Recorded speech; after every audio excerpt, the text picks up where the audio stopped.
So welcome again, and we are on to seminar 5 of India at Almadalan Future Urbanisms, uh, where we are talking about the food and health challenge and about a sustainable life. Food and health are directly and intricately connected to each other.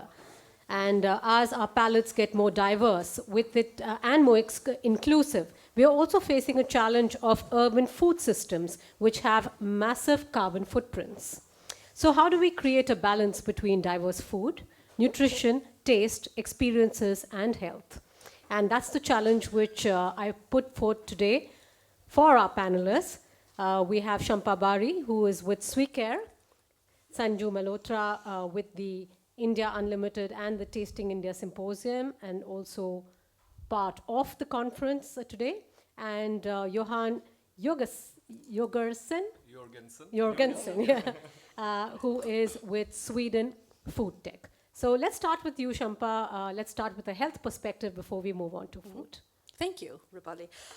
India is known for a lot of things, curry, yoga, some of the things that we talked about today, big population, Gandhiji, and the peaceful independence movements, but we're also the diabetic capital of the world. And as Johan and I was talking about earlier, it's not a title that we want to have, and is becoming more and more of a problem. And we are living in an unsustainable manner, but not only that, without a healthy population, you don't have economic growth, and you don't have the capacity for this cultural phenomenon that is India. If we want to sustain that, we need a healthier population, we need to eat better, we need to be conscious of what we're consuming and putting in our bodies. How did we get from this very healthy yogic society to where we are today? It's not a question of blaming anybody, but it's a question of looking inwards and seeing how we can change and how we can adapt and become what at one with our environment. And I think that's where we're at when it comes to nutrition, and to be more aware of where our food is coming from and what it does to our bodies, and also to talk about exercise. So nutrition for me and a sustainable life, it's key to having a future at all. I know it sounds very dramatic when I put it that way, but unfortunately it is the case. And my entire family is diabetic, and I don't want my children to have the same challenges that my uncles and my dad and now a lot of the women in the family have as well. And now, because of the environment, which we talked about, and pollution, which we talked about earlier, it's more difficult to exercise. It's all connected, and we need to get healthier. Focusing on access to healthcare, which is what SweCare does, but more and more we're seeing a trend towards going into prevention and actually finding these collaborations between private and public sectors to work in sensitizing communities, and also being able to provide these communities with the food that they need, or the food that is healthy for them, and also good to eat. So that's how I would like to start this session. You've helped us gain time, Shampa. Thank you for that. So Sanju, can we hear it from you, because you work very closely with Indian food and sort of trying and combining sort of Swedish technology, Indian food technology together at Tasting India as well. Yeah, hi. Thank you. So I'm also one of the organizers for India at Almadalan, representing India Unlimited, but now I wear my other hat. I run a platform in India called Tasting India Symposium, and we have started working with some of these issues that is of concern today. So what I just thought I'm going to try and give you a little bit of a perspective of where I come from. So the India challenge, and as you can see, we have big challenges. The world has a broken food system, and so does India. It just sort of mirrors what's happening around the world. So both from environmental degradation to a lot of food waste in the whole food system. And of course, a big concern is the health in terms of undernourishment, hungry people, and child obesity. There's, you talked about diabetes capital of the world. So these are some of the things that we want to change. So the story is that India has always been very sustainable. I mean, if we go back to where we come from, you know, the sustainable life, I would say, is a kind of life that Indians have actually led. So even if you go back to 3,000, 4,000, even actually up to 60 years back, the Indian way of living, of eating, is actually very good both for the planet but also for our health. But with modern lifestyle and with growing GDP and with all these changes, or so all these other issues have come up. So it's a little bit of going back and reviving what we had to bring that back in a modern context. I think this is really what we need to do. As you know, yoga is something that has been there. Ayurveda was always about prevention. So these were some of what India has. So we have the tools, but we now need to sort of use that and bring it up in a modern context so that people in a modern lifestyle can actually use it. So I'll try to give a perspective from a government policy perspective. I want to talk about a few disruptors. So I want to also talk about who are the solutionaries out there. And I think that's really important. There's one very good example for food waste and zero hunger, which will be a short film at the end. So I'll end with that. A little bit around food culture. So we have the Food Safety Authority of India has taken on itself to create a new movement called Eat Right India. And it's about these big issues of lowering the level of salt, sugar, and fats, and getting industry commitment on that. So, they've all committed. Not only this is just the food retailers, but you have the oil industry, the different, even the government bodies, the health departments, schools, because school meals is also important that we make sure that, they are actually well produced, that they take care of the nutrition of the children. So, they're trying to take a very big role in this with the whole Eat Right India movement. And we're very happy to be part of that initiative. But I want to give you a hope here. India is the land where millets comes from. I think it also grows in Africa. Have you heard about millets? Do you know about millets? Hish på svenska? Hish, ni känner till. So hish is actually one of the most sustainable products, and these are some of the reasons why it is climate smart, it's good for the farmer. It used to be called the food of the poor because you didn't require so much water. It could produce in a dry, hot climate. It's so good for us. It's in terms of nutrition, in terms of health, in terms of all the issues. But how do we bring back it?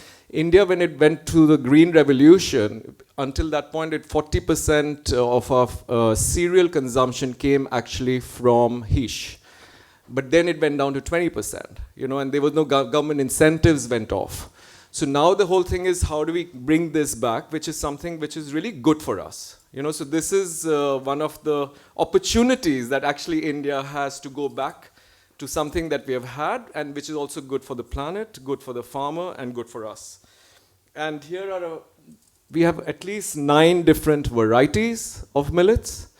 So this opportunity or challenge is very good, but how do we make it popular again? So there are 3-4 ways, of course, you can do that. I mean, the government, 2018 was the year of the millets. The Indian government announced that, which I think is fantastic.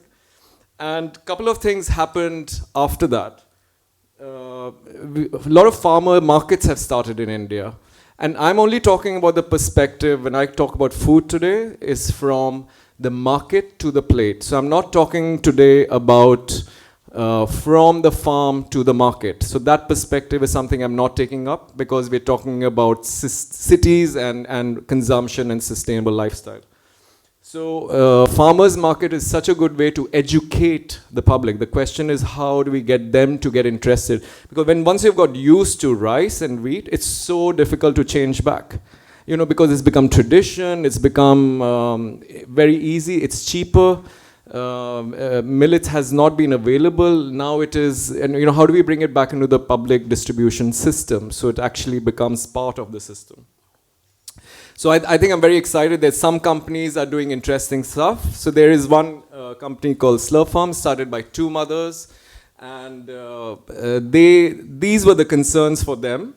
what are the things that they want to solve? And these are issues, I think, which is not only common to India, but it's a global issue, especially for children.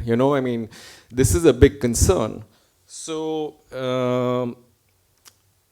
they said, let's make it simple. They said, eat like your grandma. They're using millets. And they just said, let's make it the way we do at home. So they came out with millet pancakes and millets dosa.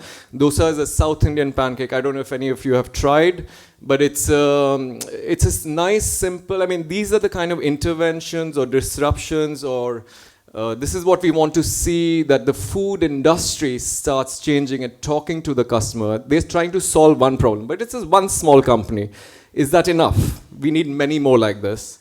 But I just thought this is, that we have an example. I think that is very good, and it gives me hope. The other big thing which has happened is that India has lifted up millets. So the good news is 2023 will be the International Year of the Millet. Thanks to India. This is actually, I would say, I would give it a big hand, because this is something not only good for us, but for the entire planet.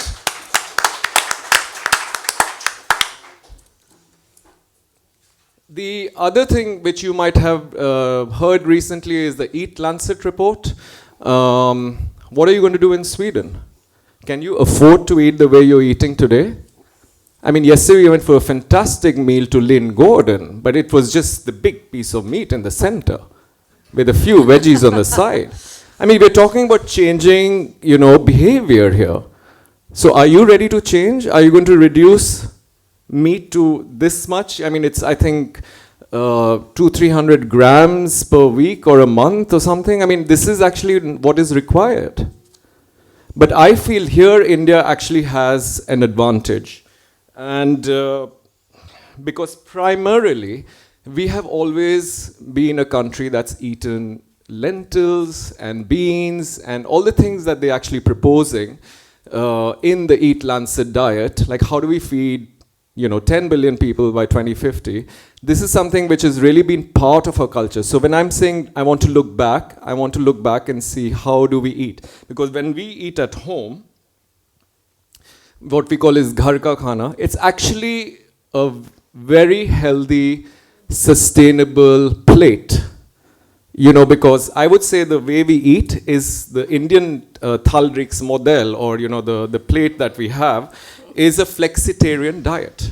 And that's what Eat Lancet is talking about. So in our family, we would have meat maybe once or twice a week, and it's in the corner of the plate, in a small cup. It's not the center of the plate. So, we actually have a model for the planet. Why don't we follow the Indian Thalrik model? I'm not saying take it away, but reduce it. And this could be one, and introduce more beans and lentils, but you have to make it tasty, because at the end, if it's not tasty, nobody is going to go in for this idea. So taste is really important, and in India, we'll say also affordability. The price point must be right, otherwise it's not going to work. I'm going to come back to this film. It's about feeding India. It's about food waste and zero hunger. But before that, so this is just to give you a quick overview of what Tasting India does. What we have tried to do is create a 360-degree discussion on food to try and bring all the actors in place. Because for us, food culture and food history is equally important as the future of food and what we're going to be eating in the future. Because we see there's a connect to the past as we move to the future. So we need to create a 360-degree discussion. Otherwise, it's not going to work. I need the farmers to stand there. I need the chefs who actually can influence the public. So we need all these actors working together to solve something. And we came out with this Indian Food Manifesto, which we actually benchmarked to the new Nordic Kitchen Manifesto, which you might have heard of. That's why restaurants like Noma and all have become famous, because they talked about eating local and seasonal. But can you imagine, you go to an Ika supermarket here, nothing seasonal about it. You get berries year-round, tasteless, filled with water. What about the Swedish berries that only come in the summer? So we are not eating seasonal. I think there's a lot of talk, but the reality is something else. And this is a global issue. It's not just an issue here. So market and actors also have to act, because otherwise the consumer or public is just not going to be able to make changes. So it's an issue that we need to drive. So on the policy front, we worked with the Nordic Food Policy Lab and looked at the solutions menu. So we put this together. So this is an opportunity talking about international alliances and how we can solve things together. We looked at how did Finland and Sweden and Denmark reduce the salts, and the school meals here are fantastic, especially in Sweden and Finland. So different examples of food waste and so on, and try to create that dialogue with Indian actors. Because this is one way to try and solve things from policy, government level, but then bringing it out, into the cities and into the civil society and consumers. And just 1 second. So, how do I get to that?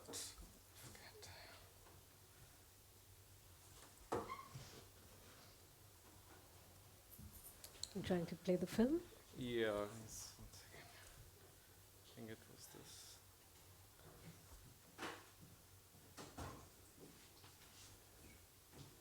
No? There was that film, den försvann liksom. Nu kanske här. Nej. Där. Just det, vi måste flytta. Där. Först.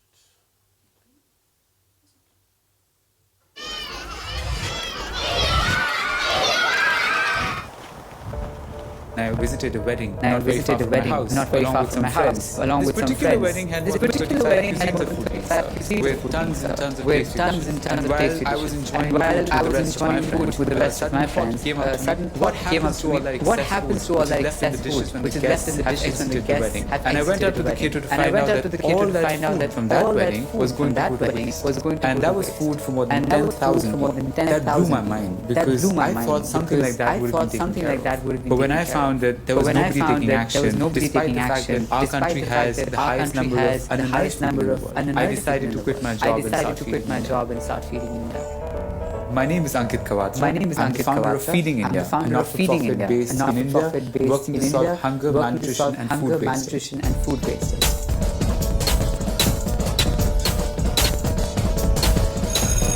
The first thing I did to start Feeding India was I visited a caterer, uninvited, during a wedding, where I literally forced him to put his excess food into a container that I had brought by. And so I served the food to some children in a shelter home not far away. And the feeling of supporting that family was amazing. Just a smile, the little twinkle in their eyes, it was more than for me to pursue this more.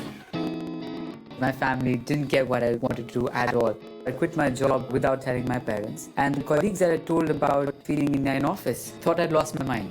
No one believed in my idea, and everyone thought that I was ruining my career, which I'd worked really hard for.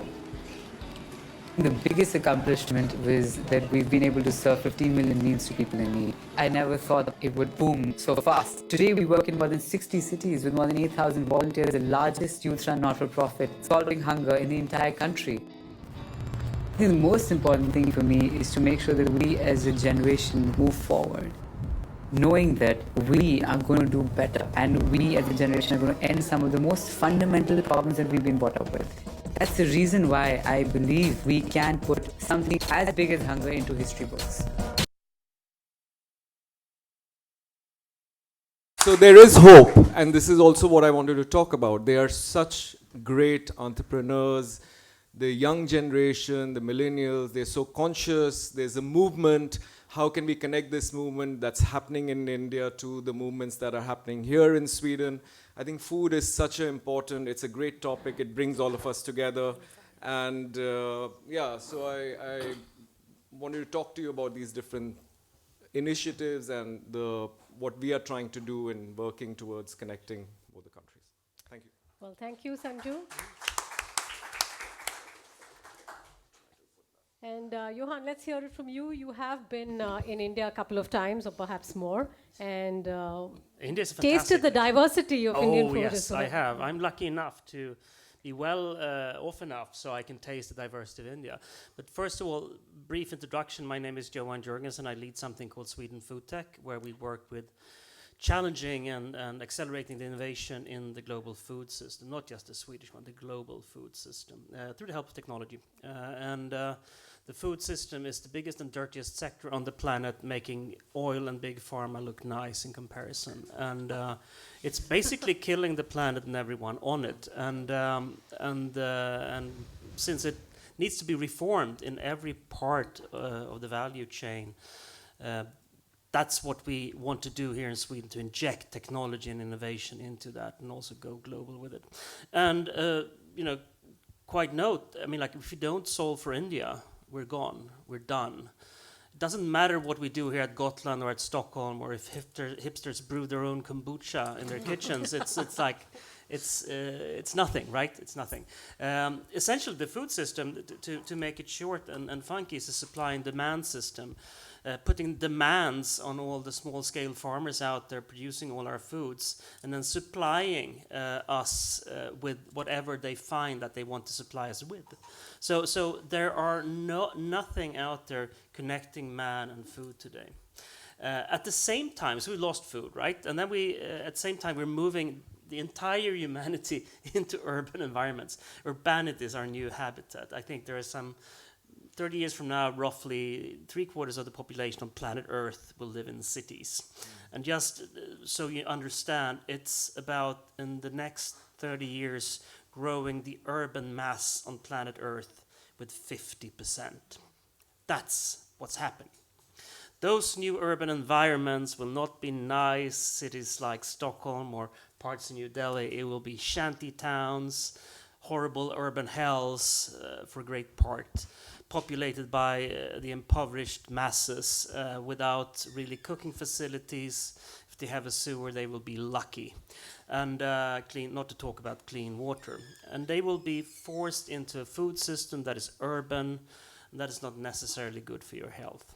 Now, taking a look at health again, I mean, you're speaking about health. We must realize that we're in the Third World War right now. Every year, roughly 40 million people die through chronic diseases. And you get chronic diseases from basically two things: smoking or eating. And smoking is not the most vital source anymore. So we're killing the planet and its people through food. The second one is we're killing productivity too. There was this stunning chart produced by Harvard University and the World Economic Forum a few years ago, making it clear that the lost output, the lost opportunity between now and 2050, again, a couple of decades. No, sorry, 2030. Yeah. It's 10 years. It's 10 years. It's not even 30 years. It's 10 years. Will roughly amass half the current global GDP. Half the current global GDP. Lost output. And, sometimes when we wonder why we don't have growth in our economies, we can just take a look at the food system. Now, that's why it's so fun and interesting to work with people like Sanju and Tasting India and Seeing India, because one of the things we can do here in Sweden is, of course, to bring out nice, funky, new, shiny ideas or technologies. And then we come to India and they laugh and say, that's a really nice Lamborghini we have out there. Now let's turn this into a bicycle that's available for each and every one. And that's where the ingenious situation of India kicks in. Their ability to scale down and scale up radically fast. And that's what we need to do, because it's about India, China, Indonesia, the Philippines, Nigeria. It's all those places that need to have the new solutions for the food system. They need to have it yesterday, and it needs to be really, really fast now. So yes, there's a war, and we're losing it fast, and hopefully we can turn the tide. Well, you thanks, were much more dire than I was. I was trying to be good. No. I think we have to paint this in the gray and black colors that it is about. I was trying to be nice here. No. We don't have time to be nice anymore. Love it. So I'm going to put the question to you, Johan, and have sort of a cultural perspective and a diversity perspective as well. We live in a globalized world today. We all know that, and we want to be more accepting of different palates, appreciative of different foods, regions, cultures, and sort of the flavors that come with it. But flying avocados, or you sort of, like you said, maybe even Indian jamuns halfway across the world, is not turning out to be very sustainable, is it? So is there a paradox of sorts, and then how do we address that? Well, it's a very, very good question. I think there are many paradoxes in this system. I think the greatest paradox is actually that we're eating 12 plants and 5 animals. That's what we're eating on this planet. That's 75% of everything we're eating. And while you factor in the notion that biodiversity loss is one of the biggest threats to the planet, and we're still just having the food system, which is the largest system on the planet, engaging with 12 plants and 5 animals, we've basically doomed ourselves, defined ourselves to doom. We also think we need to have a new story and new ways of telling the story about food. If we talk about biodiversity, India is a global superpower. Sweden is very much of a third world country in terms of biodiversity. We don't have that here. We got rid of that ages ago. And that's the sad part of the Swedish food strategies and the Swedish tendency to always streamline stuff. We're supposed to eat the same thing, everyone, and it's going to be produced super efficiently by large farmers. Whereas actually in India, they have the food system of the future, but they're not paid accordingly. They're kept in almost like in serfdom when it comes to being a small-scale farmer in India. At the same time, the small-scale farmers in India and elsewhere actually produce 70% of the world's food. So we need to take care of these guys. And how can we do that? What type of solutions can we come with from Sweden? And I think it's not just about the cultural palate. Sometimes it's about forcing people to eat certain things. And by draconian taxes or quotas or whatever it is. Because currently we are feeding the food system and not the opposite. Right. And there is, of course, when it comes to food, and I think most Indians, you would find, are very proud of their food or their regional food and can go on talking about food for hours. But Sanju, you being an expert in this field, traditionally Indian farms and farmers have followed multi-cropping techniques. So it's local, it's multi-cropping. It depends on weather patterns. For example, you were talking about millets. Millets take about 200 to 300 liters of water to make 1 kilo of millets. Versus 5,000 liters of water needed for rice. So that's the difference that we are talking about when we talk about indigenous crops. Now, this and research, also this regenerative they take they can actually take much more heat. They can they are not water intensive, and sort of the research now shows that a diverse food basket is needed to also maintain the nutrients in the soil.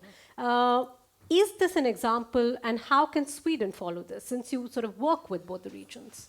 Well, Sweden can first start by looking at the festivals that they have, so that they can have different kind of food diversity, and not just sill and potatoes in every festival in Sweden. I mean, we can start with some biodiversity there. But jokes apart, there is still a problem in India that was a system we had, but a lot of smallholder farmers have got into monocrop production, so they've actually left this whole idea of producing multiple crops, which was actually very good for their own food security, because it was a way for them to actually, they didn't have to buy food. They could take the food from the land for themselves. At the same time, they could sell the excess to make money. That was the system. And I think it's really important that that system comes back. A product like millets used to be used in the dry season. So you would have some crops before, and then that would be used in the dry season when there was no water. So, I mean, there is a system, but how do you bring that back as an incentive for the smallholder farmers because for their food security? That's really important. And I think the system in Sweden is very different. You have industrialized production. You don't have smallholder farmers. No, we killed them years ago. Yeah. So I mean, we're very efficient when we decide to do something. We're very efficient. And I mean, I just want to make a point that you as consumers, I mean, the power of the plate, like let's not forget it, what you have in the plate can be a way, it's a weapon to tell everybody that, you know, I want to have this diversity, and I mean, you really have the power to push the policymakers, government, whoever, to actually say, you know, I want much more on my plate, which is the one way to drive, you know, the biodiversity. But we can't grow it here. Like, we can't grow millets at the same quantities as India does. So I mean, seal and potatoes are great. They're local, at least. So there's a paradox there as well. Potatoes just came a few hundred years back. I'm just saying there might be other ways to, yeah. And But we have to be able to grow it, then not the entire, bring it. you know, sort of the questions are raised about when you talk about vegetarian and vegan. So is it applicable to, say, certain places? So it's also how you're growing your farm produce, or it's sort of animal produce. So is it and you know, Shampa, I want to kind of get in the health angle. We talk very proudly in India about our indigenous foods, our, you know, sort of our food culture, and you know, how advanced it actually is.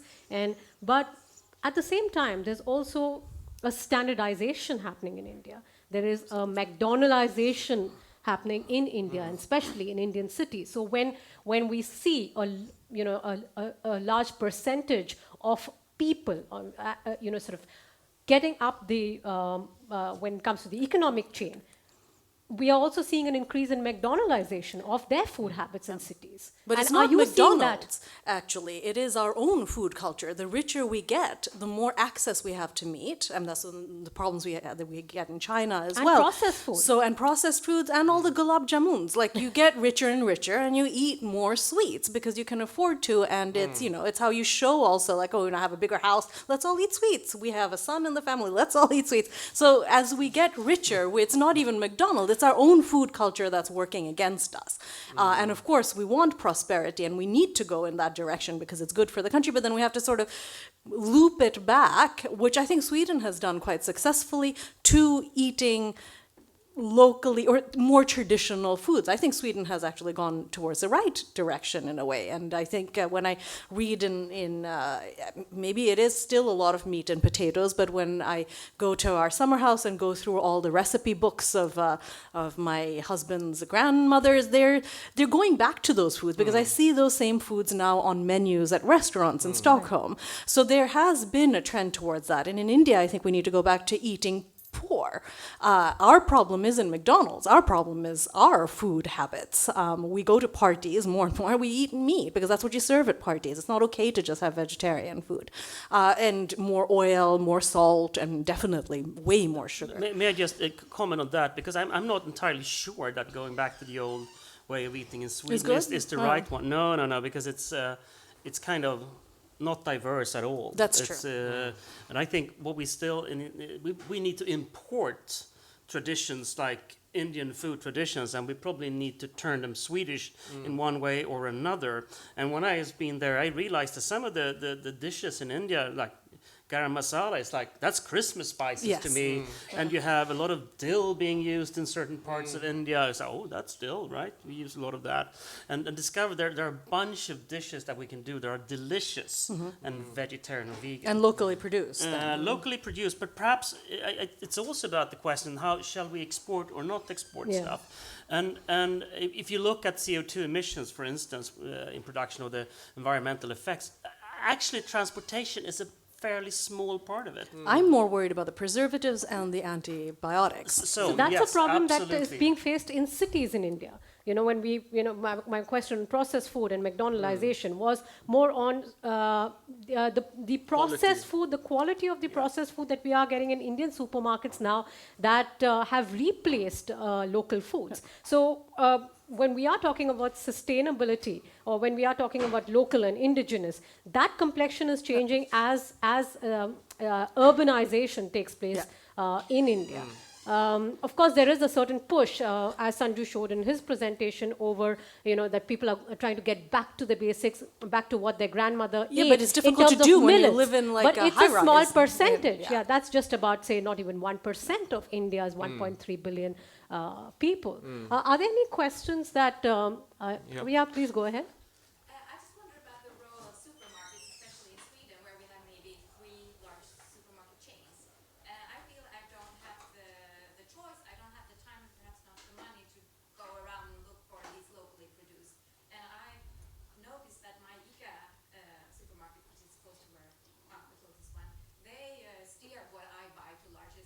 they have a good price on ecological foods, then that's what I buy. Exactly. That's what they do. That's what they do for a living. But how do And a they grand living, by re-engage the way. them in this conversation then? Yeah, we should have the supermarkets. Their role is really important, and they should know it. Responsibility. Yeah. And just to give a point of view in India, like, yes, for my parents who are in the late 70s, so they can't always shop because of health reasons and all. So they do get food delivered to home. But of course, mom thinks that's terrible, so she has to go to the market. And there is the local market, which is not a supermarket. And in the local market, you actually get the seasonal produce that you'll never see in a supermarket. So I think the preservation of local markets is such an important factor to keep this biodiversity and all, because that kind of food we can't, we need that. So we need these different types of markets for different types of behavior, but a lot of people actually combine it. But okay, that's my parents, but youngsters, both working, never have the time. I mean, how do they cope? Everybody gets home by 9. I mean, the way of life has completely changed, and before you would have home help, they would come, they would make a meal, so you'll get a good, healthy home food. It's still there, it's something all Indians actually want, it's part of our comfort food and so on. But still, I think slowly, that's changing as we kind of become more and more urban. And it's so easy to get food that's cheap and tasty, but packets, not really yeah. healthy, No, but- To make the supermarkets also have the locally. Yeah, they need to But- get but conscious. But now, yeah. But I think this is we have to realize one thing, that is, people are moving into cities. They will stop cooking. You build apartments without kitchens. It's going to be all about meal solutions. Food turns infrastructure available 24/7 around you, and then comes the question: what type of food? Is it the McDonald's type of shit food with a lot of trans fats and preservatives, or is it good food, right? And we need perhaps to take policy measures, beating down hard on the ones producing the shit food and peddling that to the cities we have, and perhaps being very, very friendly towards those who try to sell good food solutions to the urban environments. That's it. Where the supermarkets will be in this future, I don't know. I can just reflect on the fact that if you go to a city like London, for instance, or New York, you don't sell groceries unless you go to Whole Foods. It's pre-packaged, heatable dinners. It's a big convenience fridge if you go into a supermarket there. We're going the same way. And you only cook if you're really rich. Maybe. Oh yes, that's a hobby, right? And then exactly. yeah, that's a hipster stuff. Yeah. Right. Any questions? Perhaps we can squeeze in one before we wrap up this session. Oh, yes. It's about raw food, and the fact that if we were to look at our ancestors, there was a certain percentage of their food which was raw, consuming fruits, salads, etc. Now, of course, with cultivation and with grains, there is more of consumption of cultivated crops, etc., which require more fuel as well. So you're saving on energy if we were to make the right choices with the coming generation to try and bring back a better balance between raw food and cooked food. So that's a point I thought I would make. And the second is about refined sugar. The fact that if we go back and look at grandmother's recipes, we did not use refined sugar. No. We always used sugarcane juice, or we used raw jaggery, or other kinds of From the products palm. which were derived from fruits or from plants, etc. But today we are using more refined sugar. So perhaps, educating people about the choices to make, especially our kids, so that in the coming time, at least they're more aware of the fact that they've got to cut out refined sugar, and they have to find a better balance between raw food and cooked food. Or making it cheaper, because a lot of our decisions are based on price. the price, unfortunately. So if you can make those, right now in Bangladesh, it costs much more to buy things made of gur or jaggery than it does to buy things made out of raw processed sugar. yeah. Sorry. So that's how I think our pocket often. And Price and convenience, it will always be a very major factor. So how do we price and inconvenience. When So Coke it's is cheaper than water. Yeah. And that's one issue, because in the villages and all, it's so aspirational to drink Coke, which becomes, and it's cheaper than water. It is cheaper I mean, then you just understand that, you are creating something really wrong. But I totally agree about the pricing. I started having organic milk in Sweden when the price point was maybe a difference between 1 crown. I mean, then I said, now it just sort of makes sense. It was, I started 6, 8 years or 7 years early, one of the early ones. But still, that helped. So that's really where we need to get to, I think. Right. All right. Thank you, Shampa. Thank you, Johan. And thank you, Sanju. Very interesting points of view. And let's move on to our final seminar for today. And can I have Thank the you. guests on stage, please?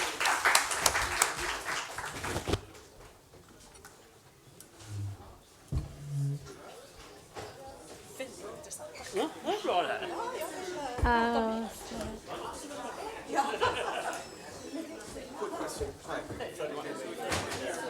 Going to moderate tomorrow for Solar, and there's going to be a guy from Workline, it's all about healthy food as well. Professor Ryan, you touched upon genome at all. No. Maybe that was intentional. Because they talk, no, not intentional. I guess we also focus into the urban part. So that's why I said from market to plate rather than from farm to market. In India, there's a lot of anti-movement against GMO produced things, but that's a whole debate in itself. Yeah, and how do you get that from market to home to get rid of issues? I mean, there are issues, but not the issues. Consumer choices, yeah. No, because there's so much, and so I said I can focus on some things. Exactly. That's why I say intentionally. Yeah, that's why I said I could have discussed smart food cities, I could talk about food waste, but how many things can you talk about? Very interesting and inspiring speech. Thank you. You prefer English? We can talk